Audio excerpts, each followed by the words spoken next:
Bonjour à tous et bienvenue. Conseil de lecture, ça fait très longtemps. Alors ce sera de fin d'année et pourquoi pas pour les derniers achats de Noël. Et on va débuter par un livre qui vient de Belgique. Et c'est mon coup de cœur de l'année. Trajectoire, saison 2 de l'excellent Pascal Simet. J'ai adoré. Je vais vous expliquer un peu ce bouquin. Pour ceux qui ont lu Galère Football Club, qui était mon premier ouvrage, il y a un petit côté, on va dire, semblable. En fait, Trajectoire, c'est 11 entretiens avec joueurs et entraîneurs. Questions-réponses. Donc c'est-à-dire que c'est déjà très accessible niveau lecture. Je sais que pour beaucoup, lire un livre, ça fait peur. Il y en a toujours qui ont certains traumatismes liés à la lecture ou qui pensent que c'est chiant, qu'ils vont pas comprendre, etc. Là, honnêtement, c'est un livre qui est super accessible, parce que regardez, c'est de la question-réponse. Et c'est de la question-réponse directe. C'est pas travesti, c'est... Tu ressens la pureté des échanges, tu ressens l'authenticité, et là, quelque part, ouais, l'humanité qu'il y a derrière tout ça. Moi, ce que j'aime dans ce bouquin, c'est qu'à aucun moment l'auteur, Pascal, juge, ou on va dire, est méprisant. Il est, je trouve, d'une compassion déjà incroyable, et toujours essayer de chercher à comprendre, tout en mettant évidemment une barrière niveau pudeur, etc. Je trouve que les entretiens sont excellemment menés, que la retranscription respire aussi le côté authentique. Alors il a choisi des parcours de vie, parce que c'est même pas un livre de foot, c'est un livre de vie. Tu as des parcours incroyables avec des gens qui ont connu, donc par exemple l'adoption, très jeune, par un parcours de quelqu'un qui est né dans l'île Maurice, qu'ensuite on était en Belgique, connu la prison, il est revenu, sorti, etc. Avec le foot. Il y en a d'autres qui ont connu d'énormes problèmes de couple et d'amour avec leurs enfants qui ont été kidnappés par leur ancienne conjointe. C'est excellent. Les graves blessures, enfin ça fait tout, la dépression, les menaces, le racisme, tout. Brillant. La médiatisation, les mecs qui pètent les plombs, c'est des vrais parcours de vie. Et en plus, qui regroupent toutes les aventures du globe. C'est-à-dire qu'on a les aventures de Yaya Boumedienne, qui a par exemple joué au Pérou. Tu as les aventures du globe-trotter Michel-Antoine Currier, que j'ai connu en Écosse à l'époque, qui a fait une vingtaine, voire 25 clubs. Tu as Régis Brouard, l'ancien entraîneur de Quevilly. Tu as Drazen Brencic, je dois mal le dire, joueur-entraîneur qui est passé en Italie, dans les Balkans, etc. Alors évidemment, tu as pas mal de personnes qui vont à un moment donné évoluer en Belgique. Ça, c'est normal, c'est un livre belge. Mais il n'y a pas que ça. Et il n'y a pas besoin d'être fan de football belge pour le lire. Il n'y a même pas besoin d'être fan de football. C'est un livre d'humain. Trajectoire saison 2, c'est... Vraiment, je ne peux que vous conseiller. Je vous ai mis des liens, hein, évidemment. Hein. On peut être en Suisse, en France, etc. On peut évidemment l'acheter. Vous avez même une interview assez sympa avec Adrian Murcia, qui a été un international jeune espoir en Espagne, en poste de gardien de but. Et pareil, il a tout connu, les études, tout. Bref, assez exceptionnel, vraiment. Je ne vais pas trop vous spoiler. C'est pas des noms très connus, les 11 personnes. Mais comme je vous dis, en fait, c'est aussi le sous-titre. 11 récits extraordinaires de joueurs et d'entraîneurs au destin ordinaire. Je suis pas tellement d'accord. 11 récits extraordinaires pour moi de joueurs et d'entraîneurs au destin extraordinaire aussi. Parce que quelque part, ouais, ils sont pas très connus, des fois ils jouent en D2, etc.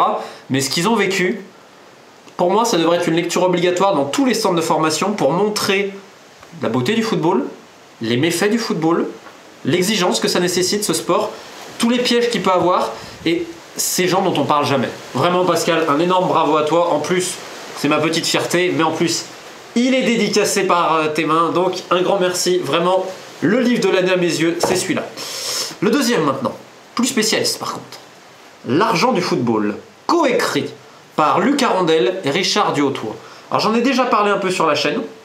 Passage, j'ai pas précisé. Ce livre-là fait 16 €. Celui-là, c'est 12 €. Alors, ce livre-là, c'est autour de l'économie du football. C'est vraiment une analyse économique de la question. Ça, en fait, c'est le genre de Bible à avoir. Je m'explique. Vous êtes, admettons, étudiant, vous faites des mémoires autour du sport, vous vous intéressez au business du sport, etc. Livre obligatoire. Parce qu'il couvre, en plus, pas uniquement le football français, mais notamment les 5 grands championnats en posant toutes les questions. Il y a énormément de graphiques. Bon, des fois... pour y revenir. Des fois avec les couleurs c'est pas super compréhensible, mais bref. Et vous avez plein aussi de graphiques très simples à comprendre qui vont justement vous permettre de mettre des chiffres et de mettre, on va dire, du concret sur des notions abstraites. Des masses salariales, les charges, les budgets, les cotisations patronales, tout pour les joueurs, l'impact de l'argent dans le foot, l'évolution, les sponsoring, comment un budget est organisé. C'est vraiment... En plus, il y a un souci pédagogique. Franchement, c'est un super bouquin. Et maintenant, il y a une phrase que j'ai lue dans ce livre-là qui m'a vraiment marqué. C'est qu'en fait, on compare l'argent généré par les clubs de football, qui sont quand même des entreprises, aux autres entreprises, justement. Et en fait, on s'aperçoit que c'est rien du tout. Et oui, en fait, on peut dire, oui, le foot, ça brasse énormément d'argent. Oui, mais comparez-le à de grandes entreprises, pétrolières, gazières, même des grands hôtels. Mais c'est rien du tout, le football, en fait, en termes de club. Et c'est un des paradoxes, en fait, ça nous montre très bien cet aspect-là. L'exposition médiatique est inversement proportionnelle aux revenus générés par le football. Puisqu'en fait, c'est une exposition médiatique en plus mondiale. D'où la question, pourquoi autant de milliardaires, pourquoi autant d'hommes d'affaires, pourquoi autant parfois de criminels ou d'États investissent dans un sport qui, en termes de revenus, ne génère pas grand-chose. Déjà en termes de chiffre d'affaires et encore pire en tant que profit. Vraie question qu'on pourrait lier, je vais quand même me faire un peu d'autopromo, mais à mon livre La Mano Negra qui est toujours disponible, donc évidemment pour ceux qui veulent. Voilà. Je pense que honnêtement pour le coup, je trouve que c'est très complémentaire parce que moi justement, c'est pas mon domaine l'économie vraiment. Et j'ai appris énormément de choses. Alors, il faut quand même un certain niveau pour lire ce bouquin, je pense, hein, parce que c'est vrai qu'il y a des notions économiques, des fois on va devoir chercher sur internet quand on n'est pas habitué, mais il y a un vrai effort de pédagogie, c'est organisé très très bien avec beaucoup de chapitres, c'est assez dynamique. Vraiment, je conseille à tous. Enfin, on va terminer avec la revue Super Sub. J'ai reçu ça il n'y a pas longtemps. J'avais déjà reçu le numéro pilote autour du calcio dont je vous avais parlé. Alors là, c'est un numéro 1, science, football, fiction. Toujours. C'est sous la forme d'un fanzine, hein, je vous avais déjà présenté ça. Alors c'est sorti en octobre dernier. C'est assez, comment je pourrais dire, c'est assez punk. C'est encore très très punk. Alors bon, après ça c'est goût personnel, mais c'est vrai que celui sur le football italien, qui était le numéro 0, j'avais adoré. Celui-là, il est vraiment... C'est un ovni. Pour le coup, c'est un ovni, je vais le décrire comme ça. Alors vous avez de l'interview, vous avez également... Vous voyez, c'est vraiment très fanzine. Pour ceux qui connaissent les fanzines au Royaume-Uni, c'est vraiment ça. C'est pas uniquement du foot, vous avez de la bibliographie, vous avez plein de choses. Vraiment, c'est quelque chose à lire, à offrir. Donc voilà, je vous ai mis les liens évidemment en description. Pour terminer, c'est un livre qui n'est pas foot, que j'ai lu récemment, que j'ai trouvé très intéressant. C'est le récit du fils de Pablo Escobar, donc Juan Pablo Escobar.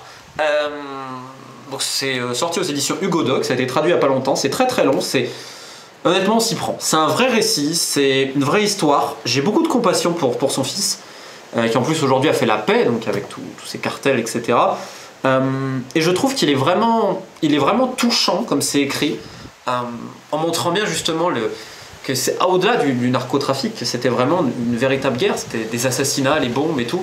Et ce que ça peut représenter pour un gamin de grandir comme ça, j'ai trouvé que c'était très intéressant parce que ça te permet également de mieux comprendre certaines choses sur la Colombie, avec ses régions, etc.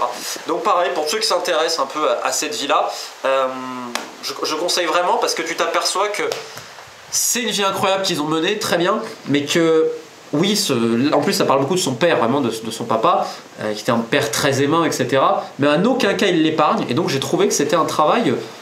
je trouve assez rare et j'ai beaucoup de compassion pour Juan Pablo Escobar, architecte aujourd'hui, si je ne dis pas de bêtises, qui a notamment fait des études en Argentine. Il y a un passage dans le livre qui est assez exceptionnel. C'est après donc la mort de son papa. Donc lui, sa sœur et sa maman vont devoir bouger. Mais aucun pays ne veut les accueillir. Finalement, ils vont aller au Mozambique dans des circonstances dantesques. Ils vont repartir directement, prendre de nouvelles identités en Argentine. Superbe livre. Donc voilà, écoutez, c'était mes petits conseils dernier achat avant Noël. Évidemment, un grand merci à JB pour ce maillot, pour ce cadeau. Je porte fièrement ce très très beau maillot, cette belle tunique lorientaise. En tout cas, j'espère que ça vous a plu. Et puis, n'hésitez pas, pour ceux qui veulent également avoir mes ouvrages, ils sont encore disponibles. Les liens sont dans la description, notamment le dernier La Mano Negra. Merci à tous et encore une fois, bravo à tous les auteurs de ces bouquins. N'ayez pas peur de lire des livres, je sais qu'il y a toujours une appréhension, etc. Parce qu'il y en a beaucoup qui sont traumatisés. Donc c'est pour ça, je veux encore le répéter, mais notamment pour tous ceux qui n'ont pas lu de livre depuis des années, etc. N'hésitez pas à démarrer avec Trajectoire, parce que c'est accessible pour tout le monde, parce que c'est un style très très humain et très très simple à lire, et surtout passionnant. Donc tous ceux qui aiment le foot, des fois, vraiment, hein, on voit des documentaires, on voit de la communication institutionnalisée avec des petites interviews de 3-4 minutes. Si vous voulez vraiment apprendre quelque chose sur le foot, Trajectoire et tous les autres livres que je vous ai montrés. Passez une bonne fin de journée et à bientôt.